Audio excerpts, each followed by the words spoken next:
Your top three for tonight: Kyle Larson, Brady Bacon, and Tony Stewart.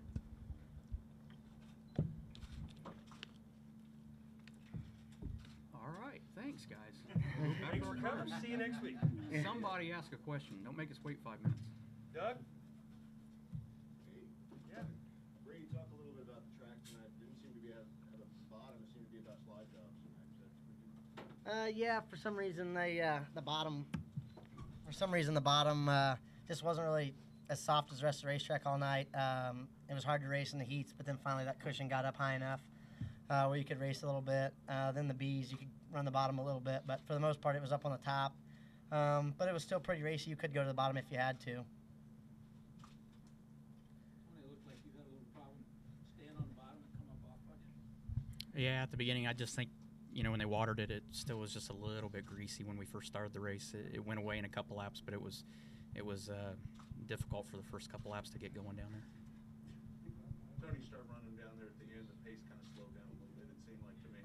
Yeah, my car got better, I think, from about the halfway point on. So, I'm feeling better about where we're at with our car. I feel like we probably have the most to gain still of anybody that's up here. But, I think we got something we can work with for Saturday now. You weren't happy with your car in the Race of Champions. I noticed you had a shock in your hand before you went out. Can you talk about that a little bit? Well, the hard part is we didn't have a second car to run in the Race of Champions race. So, with only having one car and running tonight, if we got in any kind of altercation, it was really going to get us in a bind of getting it fixed before the A main. So we just elected to use the Race of Champions as a practice session and try something. And we ran about 6 or 7 laps just to see what we had for setup wise, and then pulled the infield to get ready for the main. Kyle, your thoughts on Brady getting by you early? Any room for panic there off the bat?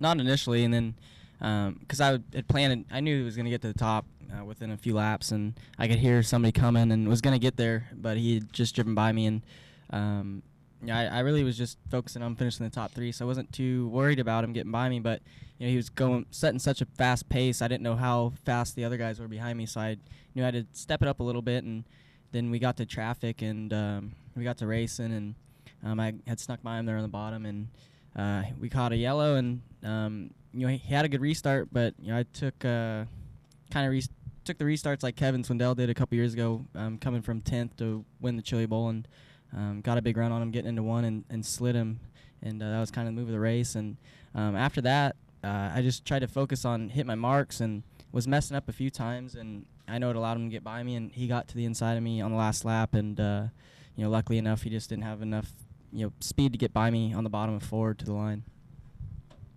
Brady, when he passed you and then the yellow came and you got the lead back, would you have played that any differently now, that restart? I thought I got a pretty good restart, but it seems like here, like he said, that second place guy can just haul it off in there on the bottom and get underneath you. That's about the only way Kevin passed cars in the past. So we'll just have to keep that in mind for later, and maybe not. I went in all the way on the top like I would run a normal lap, so probably have to protect that in the future. Brady, if there was a place your car could have been better, where would it have been? I knew we might have been in a little bit of trouble since we were so good at the beginning of the race.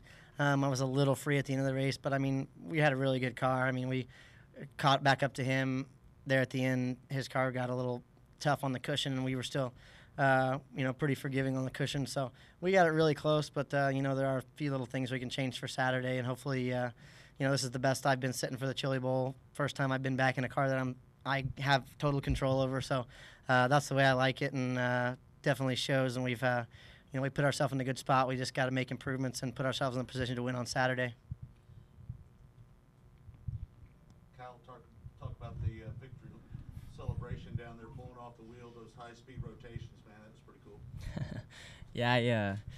I tried it there in New Zealand a couple weeks ago, and it was pretty cool. The fans liked it, so I guess I'll try and make it my trademark from now on. I actually did it in the stock car after I won the championship at Rockingham, and it was pretty cool. So I guess I'll keep trying to do it from now on.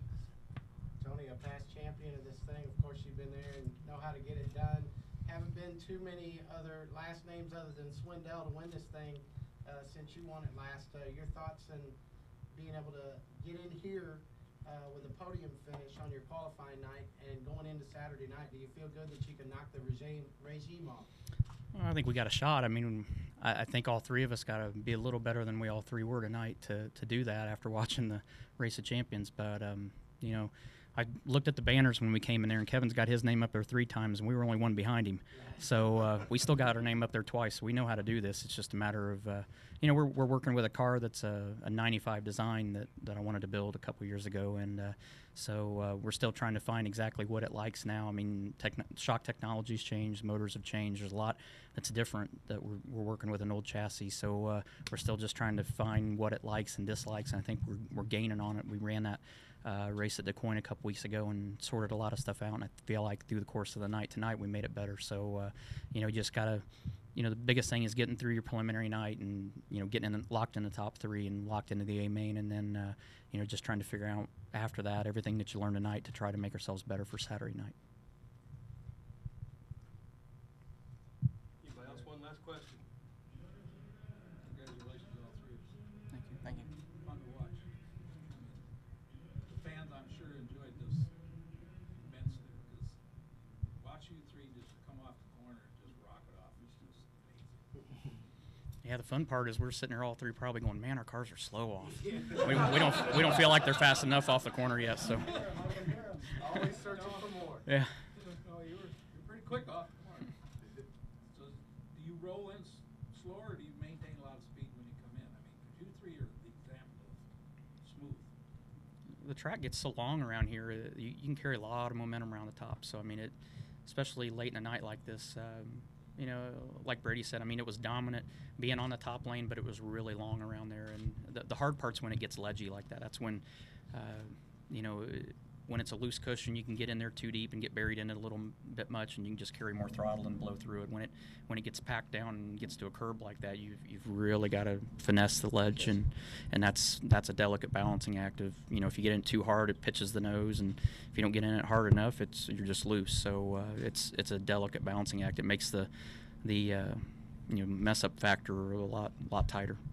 On and off the gas brakes. I've never been in a race car I didn't have to do that yet. So you got to use everything you got in the toolbox there, and that's including a steering wheel and 2 pedals and 4 shock adjusters. So. Hey, Brady, what a way to spend your honeymoon here at the Chili Bowl. Yeah, we are going on a real honeymoon next week, but we do have a good start to the Chili Bowl. Now we get to relax till Saturday, so you know, it's a good cap to an already good week. You're not saying that because she's sitting 10 feet away on the floor. I can't say anything bad. I might not be here on Saturday.